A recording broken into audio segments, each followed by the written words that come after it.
Hotep à tous, bienvenue sur la chaîne des panafricanistes par essence, par conviction et par excellence.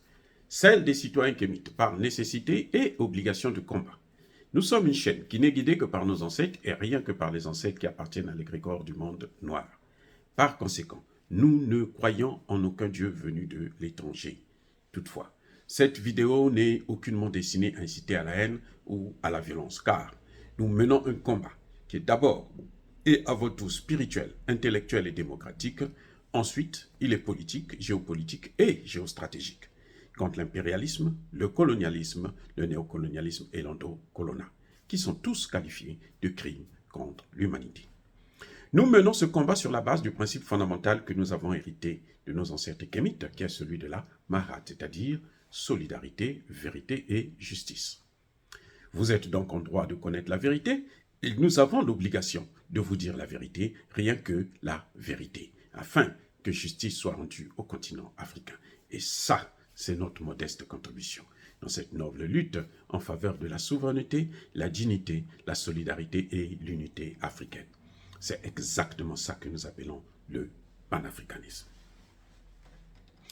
Bien-aimés frères et sœurs, Emmanuel Macron veut avoir les Africains du Niger par des sentiments. Oui. Emmanuel Macron est aux abois. Il ne sait plus quoi faire pour essayer de diviser les Nigériens, pour essayer de nous avoir encore. Il utilise maintenant les sentiments. Pourquoi je dis ça? Emmanuel Macron a déclaré, écoutez bien, il déclare: nous ne reconnaissons que le président Bazoum qui a été élu démocratiquement. Très bien. Il ajoute: le président Macron, Bazoum, était en train de faire des réformes pour développer son pays. Oh, ah bon, c'est Emmanuel Macron qui évalue Bazoum. Très bien. Bazoum, on fait ça à Bazoum, il est pris en otage, on lui fait ça parce qu'il appartient à une minorité. Oh, encore une autre sottise de l'Élysée. Mais attendez, l'Élysée là, c'est une succession de bêtises qu'ils savent, quoi. C'est-à-dire que Emmanuel Macron ne vomit que de la saleté, il n'y a rien de bon. Quand il ouvre sa gueule là, c'est pour aggraver le sentiment anti-français. En fait, c'est ça qu'il entend de faire. Il n'y a rien qu'il entend de faire. Parce que là, en ce moment, on a le sentiment anti-politique française. Mais à force d'insister là, ça va donner naissance au sentiment anti-français. Ne vous en faites pas. C'est comme ça que ça se passe. Moi, je n'en sais rien, mais je vous dis, plus Emmanuel Macron insiste à faire des coups d'État comme au Burkina Faso et tout, plus il continue à menacer les pauvres Nigériens, ben, vous savez quoi? Le sentiment anti-français là va prendre de plus en plus la forme d'un véritable sentiment anti-français. Et ça ne sera pas au Niger, ce sera en Afrique. Parce que la jeunesse africaine, tous, ils soutiennent le Niger, le Burkina Faso, le Mali et le Centrafrique. Donc tout ce qu'ils font là, concernant la politique française, contre la France, contre le CFA, les bases militaires, tous les jeunes soutiennent ça. En ce moment, on est en attente que le Tchad aussi tombe. Dès que Kaka Déby, si Kaka Déby décide de faire partir les militaires, là, vous allez voir, Kaka Déby va être élu. Et les Africains vont voter pour lui. Succès Masra, là, il va aller se faire cuire un œuf ailleurs. Bref, quand Emmanuel Macron parle, déjà ce n'est pas à lui d'évaluer le pouvoir de Bazoum, la gestion de Bazoum. Il est qui pour évaluer la gestion de Bazoum? Qu'est-ce que Bazoum a fait pour les Nigériens pour que ce soit lui qui vient? Est-ce qu'il est nigérien? Est-ce qu'il est africain? Est-ce qu'il est noir? Donc déjà ça montre bien que Emmanuel Macron est en train de sortir de ses droits. Il est en train de sortir. Il a des relations personnelles avec Bazoum, ça c'est son problème. Nous on s'en fout de ça. On s'en fout de ses relations avec Bazoum. Nous, ce qui compte là, c'est ce que l'État nigérien, les relations qu'il a plutôt avec l'État français. Point. Maintenant, quand il parle de faire des réformes, quelles réformes? Ah oui, oui, oui, oui. J'allais oublier. Il a raison. La plus grande réforme de Bazoum, là, c'est de détruire l'armée nigérienne et la remplacer par une armée internationale, ou plutôt de l'OTAN. C'est ça, la réforme dont Emmanuel Macron parle. Il est fier de ça, parce que justement, on leur a donné le territoire. Et à partir de là, vous avez toutes les bases de l'OTAN dans un territoire de plus d'1 million de kilomètres carrés. 1,2 million et quelques kilomètres carrés. Mais c'est assez suffisant pour contrôler tout le continent africain. C'est ça qu'ils voulaient. C'est pour ça que Bazoum est très apprécié par eux. Même les Américains demandent, il faut le sauver. Oh, laissez-le, le pauvre, le pire. Parce qu'il leur a donné beaucoup. Et ils savent que c'est fini maintenant. Même les Américains savent qu'ils ne vont pas rester là-bas encore longtemps. Parce qu'ils sont venus, c'est pour la Libye. Mais les Libyens n'ont pas besoin d'eux. S'ils sont venus pour la Libye, ils n'ont qu'à aller en Libye. Pourquoi vous venez rester au Niger? Vous êtes venus pour la Libye, allez en Libye.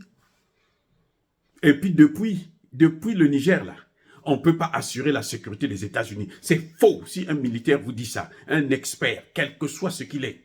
On ne peut pas assurer la sécurité des États-Unis. Le terrorisme dans le Sahel n'est un danger ni pour les États-Unis, ni pour l'Union européenne, ni pour l'Angleterre.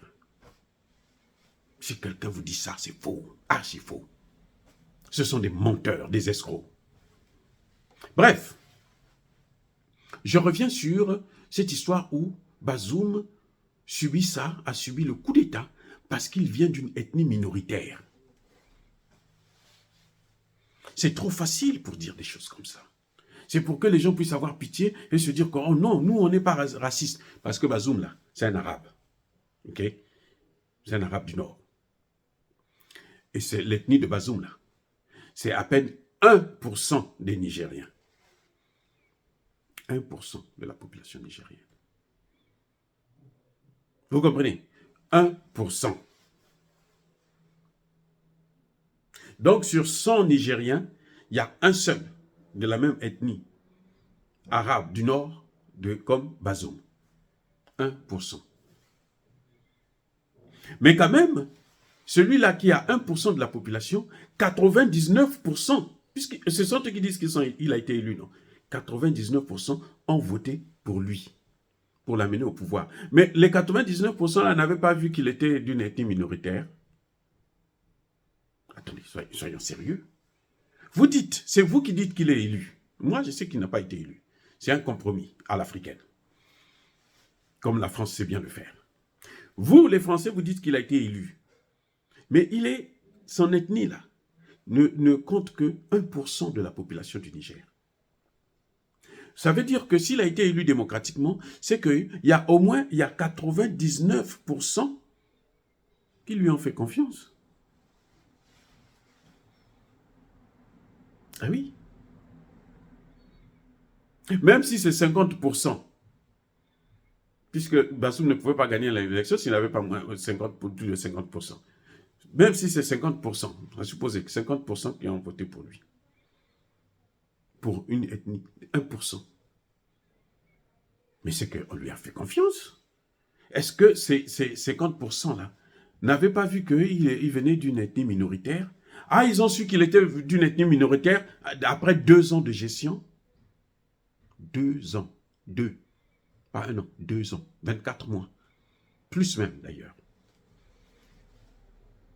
Donc, c'est après tout ce temps-là que les autres ethnies là vont se rendre compte. Oh, mais lui, il est d'une ethnie minoritaire. Non, il faut qu'il quitte. Il faut le faire partir. Vous ne voyez pas que c'est stupide? Entre le peuple nigérien, qui a fait confiance à Bazoum, qui l'a trahi, et qui dit non, stop, nous on ne veut plus de toi. Et la France, Emmanuel Macron, qui dit que, oh non, lui c'est parce qu'il vient d'une ethnie minoritaire qu'on a de faire ça. Qui est idiot? Quel est le plus idiot?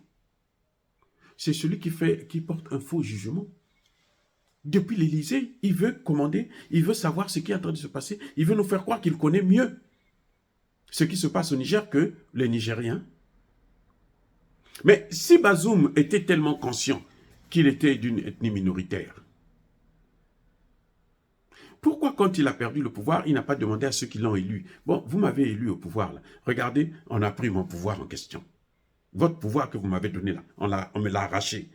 Est-ce que vous ne pouvez pas venir avec moi pour reprendre ce pouvoir-là? Vous savez ce que Bazoum a fait? C'est Bazoum qui a appelé, qui a mobilisé tout ce monde-là, Emmanuel Macron et les Américains, pour une intervention militaire. C'est après que les Américains, comme ils sont pragmatiques, ils ont tout de suite compris que non, si on va vers une guerre militaire en Afrique, déjà les Africains ne nous aiment plus. Les Africains n'aiment plus les Américains comme avant. Ils ne nous aiment plus, mais si on fait encore cette guerre-là, c'est comme si on continuait ce que nous avons fait en Libye, mais on va perdre toute notre crédibilité sur l'ensemble du continent africain. Voilà ce qui a fait reculer les Américains, ce que la France n'a pas voulu comprendre, parce que c'est un empire qui ne veut pas mourir, qui malheureusement a déjà la tête coupée, et que nous sommes en train de faire les funérailles maintenant. On est en train de préparer les funérailles de la France. Bref, vous voyez, on veut nous prendre par des sentiments pour dire non, voyez, ils sont racistes, eux, ils n'aiment pas les Arabes, donc, si ce n'est pas les peuples, c'est toujours Emmanuel Macron qui vient soulever des problèmes d'ethnie en Afrique. Il est allé chez Ambalo, il dit les Peuls sont menacés. En Afrique, là, dans le Sahel, les Peuls sont menacés. Les gens ont démontré que... Mais Assimi Goïta, la femme d'Assimi Goïta est Peul. Regardez-moi l'idiot comme ça, là. Emmanuel Macron. Il est idiot, vraiment, vraiment bête. La femme d'Assimi Goïta est Peul. Et on dit qu'Assimi Goïta est contre les Peuls. Il devait d'abord commencer par être contre sa propre femme. Il devait lui donner des coups de pied. Tout de suite. C'est sa femme. Ils ont eu des enfants. Et toi, tu viens, tu dis, ils sont là ensemble. Ils sont en train de gérer ensemble. Ils sont en train de vivre ensemble. Toi, tu viens, tu dis non. Lui, il n'aime pas les Peuls. Vous voyez comment est-ce que, et on lui a, après, on a démontré que, mais il y a des Peuls partout en Afrique. C'est une ethnie qui est répandue partout sur l'ensemble du continent africain. Les gens n'en parlent pas, mais ils sont là. Vous allez même au Cameroun, là, vous avez des Peuls. Puis comment vous allez nous dire que non, on n'aime pas les Peuls? Parce que vous les aimez, et qu'est-ce que vous avez fait pour les Peuls? Voilà, donc, il revient toujours, Emmanuel Macron toujours soulève quelque chose de fibre raciale pour nous diviser. Comme le ministre des Affaires étrangères de l'époque, là, Laurent Fabius, il vient, non, les Touaregs ne veulent pas vivre avec les autres, avec les Noirs, les Maliens. Mais attendez, des gens qui sont nés ensemble, qui ont grandi ensemble, qui vivent ensemble depuis des années. Pourquoi vous venez dire maintenant qu'ils ne veulent pas vivre ensemble? C'est quoi ça? Qui veulent un territoire à eux. Et lequel? Mais tout le nord du Mali. Mais tout le nord du Mali, c'est carrément le Mali. Ils n'ont qu'à demander aux Maliens de quitter le Mali pour venir en France, et puis eux, ils vont prendre le Mali. Avec les Touaregs. Si c'est ça qu'ils pensent. Voilà, donc Emmanuel Macron joue toujours sur une fibre sentimentale, d'émotion, pour vouloir... Il pense que les Noirs d'aujourd'hui sont les Noirs d'hier, qui, l'émotion, il dit, on va recevoir le coderme là chez nous parce que nous, on n'a pas de problème avec eux, nous, on est gentils, et puis voilà, on leur a baissé la gueule. Nos ancêtres là, vous voyez comment on les a fait souffrir? Parce que c'est eux-mêmes qui les accueillaient. Ils les avaient accueillis de bon sens parce qu'ils sont humanistes. Chez nous, c'est comme ça. Jusqu'aujourd'hui, quand tu viens chez quelqu'un, la première des choses, on doit t'offrir un verre d'eau, on doit te donner à manger, et puis après, on parle avec toi. Chez eux, ce n'est pas le cas. À peine si tu viens pas chez quelqu'un, tu amènes ta bouteille d'eau. Non, attendez. Surtout manger, c'est même pas la peine. Ça, c'est pas dans leur culture. Mais chez nous, quand tu reçois quelqu'un, un étranger vient chez toi, la première des choses, tu lui offres de l'eau, tu lui offres à manger, il mange, il s'assoit, maintenant vous parlez. Bon, qu'est-ce que tu es venu faire? Qu'est-ce que tu penses? Qu'est-ce que je peux faire pour toi? Et maintenant, il t'explique. C'est comme ça que ça se passe. C'est pas la culture qu'ils ont. Ou quelqu'un t'invite au restaurant, vous allez, c'est lui qui t'invite. Hein. quand vous partez là, si tu n'as pas ton argent dans la poche, ne pars pas. Écoutez bien, ils vous invitent là, les gens là, hein, ceux-là. Quand ils vous invitent là, vous allez au restaurant. Si tu n'as pas d'argent, ne pars pas. Arrange-toi à dire n'importe quoi, mais ne pars pas. Parce que vous arrivez là-bas, tu vas manger, après, on t'amène la facture. Quand on amène la facture, bon, moi je donne tant, toi tu donnes tant. Et tu seras humilié pour rien. Donc si tu sais que tu n'en as pas, ne pars pas. Parce qu'eux, ils n'ont pas notre culture. Eux, ils ont une autre culture. Chez eux, c'est comme ça. Voilà, chez eux, on ne partage pas. Et chez eux, on doit se battre pour prendre ce que l'autre a. C'est ce qu'ils sont en train de montrer en Afrique. Bref, Emmanuel Macron s'est encore une fois de plus trompé en voulant jouer sur la fibre sentimentale, sur la fibre ethnique, pour diviser les Africains, pour diviser les Nigériens. Il ne sait pas que les Africains sont actuellement unis contre justement cette France. Et c'est ça. Et plus il fait ça, plus il continue à faire des magouilles comme ça, là, plus le sentiment anti-français là est en train de se construire, de se consolider et s'asseoir très bien en Afrique. Je vous dis, c'est pas question que, voilà, on le veut ou on le veut. Non, c'est une évidence, c'est ce qu'on appelle la causalité. Il y a une cause, il doit avoir un effet.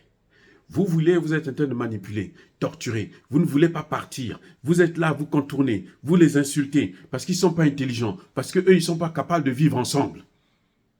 Quand ils vont se mettre ensemble, ils vont tous te haïr. Vous venez dans un couple qui est en train, monsieur et madame sont en train de se disputer, vous venez prendre la part de monsieur ou la part de madame. Lorsqu'ils vont s'entendre, là, les deux là, ils vont vous haïr. Vous qui êtes venu prendre parti pour un ou pour l'un ou pour l'autre. C'est comme ça, les gars. Donc, quand vous voyez une affaire qui ne vous regarde pas, tournez le dos et allez-y. Si on vous interpelle, à ce moment, vous venez, vous donnez votre point de vue. Mais vous n'êtes pas obligé d'imposer aussi ce point de vue-là. Alors qu'avec la France, ce n'est pas le cas. On ne vous appelle pas, mais vous venez quand même. Ah, nous, on est là. Ah, bon, mais qu'est-ce que vous voulez? Non, nous, on est venus pour régler votre problème. Oh. Mais on ne veut pas que vous puissiez venir. Nous sommes prêts. Nous voulons réfléchir. Non, non, non, vous n'avez pas besoin de réfléchir. Regardez, la solution, c'est ça, ça, ça, ça, ça, ça. Alors que vous êtes en train de réfléchir sur votre solution à vous. Une solution endogène. Ils vous empêchent d'avoir une solution à vous et ils vous imposent leur solution et toujours ça se termine mal. C'est ce que les Africains ne veulent pas. Macron, écoutez le coq qui vous a dit là. Écoutez l'Afrique. Plus vous n'allez pas écouter l'Afrique, plus vous allez vous entêter, plus vous allez augmenter le sentiment anti-français. Même s'il y a des panafricanistes qui le nient, ce sera une réalité. Dire cela, c'est inciter à la haine ou à la violence. Non. Yaba, colère, yamalembe. Encore une fois de plus, bien-aimés frères et sœurs, soyez bénis. Je persiste et je signe. Soyez abondamment bénis par le Dieu des Kémites et par nos ancêtres angélisés. Mais que tous ceux qui persécutent le continent africain le pillent et le déstabilisent, qu'ils soient noirs, blancs, chinois, arabes, indiens, qui qu'ils soient punis, maudits, foudroyés, neutralisés, écrasés, effacés par ce Dieu des Kémites et par nos ancêtres angélisés. Vive l'Afrique éternelle, j'ai dit et j'assume.